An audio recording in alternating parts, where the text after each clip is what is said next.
एक दिन एक बंदर पेड़ पर बैठा था। पेड़ के नीचे एक आदमी गणेश जी की मूर्ति बना रहा था।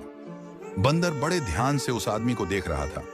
जब आदमी काम पूरा करके चला गया तो बंदर भी अपने घर गया और उसने भी मूर्ति बनानी शुरू कर दी। जब उसकी मूर्ति तैयार हुई तो सब बच्चे उसे देखकर हंसने लगे, क्योंकि एक बंदर मूर्ति बना रहा था। ये सबके लिए अजीब था। लेकिन जब सबने उस मूर्ति को ध्यान से देखा तो वह बहुत ही सुंदर निकली। उसकी सुंदरता देखकर सब चुप हो गए